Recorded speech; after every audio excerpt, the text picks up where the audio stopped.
and a 1, and a 2, and a 3, and a door. Andor! Yay! It's coming back. I'm excited, kind of. And do some people have problems with Andor? Do some people have problems with Andor as a Star Wars show? Yes, they do. Do I have problems with Andor? Sure. But man, I have problems with your mom. And that doesn't stop us from sharing a sweet and passionate night where I can escape from the crushing realities that is the day. But hey, wouldn't you know it, the show is coming back on April 22nd this year for season 2, and it's been announced that 3 episodes will drop at the same time each week on Tuesdays. That's right, 3 episodes at the same time each Tuesday. Have we seen this before from Disney Plus? I mean, in general from streaming shows, while there are exceptions, you tend to get either 1 episode a week or the whole entire show dropped at once. Andor Season 1 was released with 1 episode a week, but now for Season 2, they want to drop 3 episodes a week.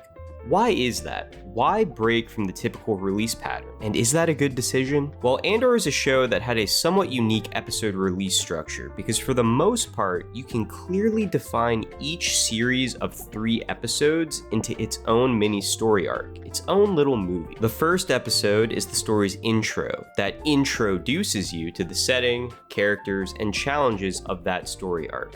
The second immerses you in. Now that you know the stakes and who's involved, here's the meat and potatoes of everything going on.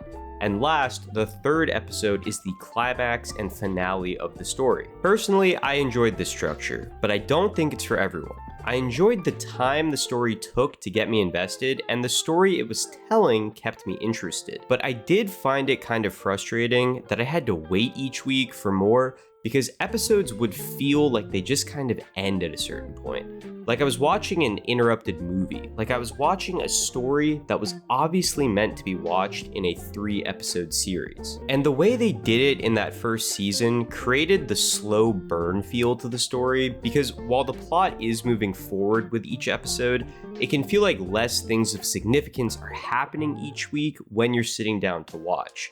I've met the characters, I understand the stakes, but I'm ready for something big to happen now. I would argue that having 2 episodes of build-up, as long as it's still interesting, makes the finale all the better.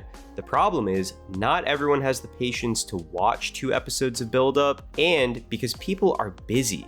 And even if they're not busy, these days, there's endless things competing for their attention. Also, with each episode of build-up, you run the risk of having people fall off watching who just didn't like the story, who didn't, for whatever reason, find the build-up to be interesting.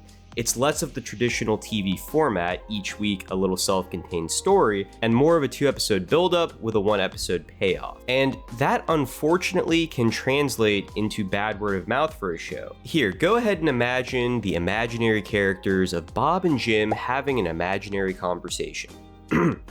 Hey Bob, how's Andor? Did you watch it? Well, Jim, it was fine, I guess, but I turned it off halfway through the 2nd episode because nothing was happening.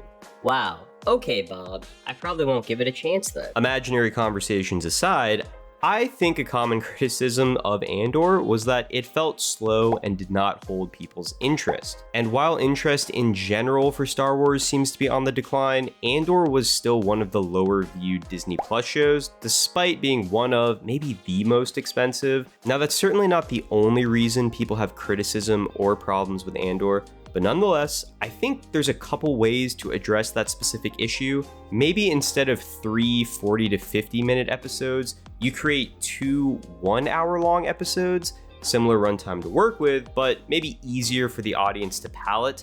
You're waiting 1 week between the build-up and the story conclusion episodes. Why don't they do this?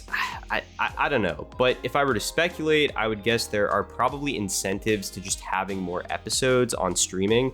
It lends to that argument more that there's more content being created, more content available. And while I don't work in streaming and entertainment, I would assume that corporate bean counters are the same everywhere and they like that kind of thing. But whatever the reason, I'm sure they have their reasons. Now you could also perhaps maybe reformat your storytelling structure.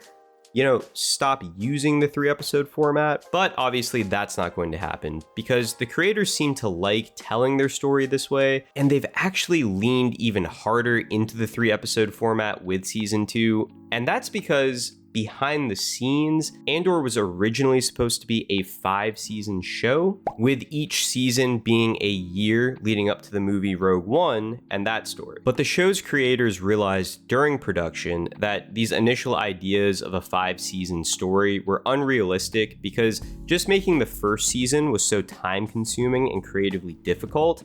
They couldn't imagine working on Andor and delivering quality story for as long as it would take to deliver 5 seasons of television. But they still had a specific story in mind that they wanted to tell. So because Andor Season 2 is also going to be the final season, each of the remaining 4 seasons from the original idea were condensed into a 3-episode story arc with a time gap between each 3-episode chunk. And so it seems the official decision moving forward from Season 1 to Season 2 has been to release each story arc by itself, 3 episodes at once, which may seem novel and weird, but given the context of production realities behind the scenes and just some of the criticism surrounding the show, I actually think it's a good move overall. Because I think the first season would have been better received if it had been released in the same way as Season 2. And I think the conversation around Andor would be different today and probably more positive if they had done this from the start. Because this is a show that not very many people watched, but I also think it's a show that deserves a little bit more love. I will say this though, Tuesday's the wrong day to be releasing a TV show. What are you doing? A lot of people are not going to be able to sit down on a Tuesday evening and watch 2 hours of Star Wars TV. And that's gonna hurt the show's ability to build viewing momentum, being bogged down in that midweek mediocrity. But anyway, I'd say that's all I got for today. What do you think? Is this move by Disney a genius big brain, or is it the setup for a binge burnout? All right, see you later. Bye.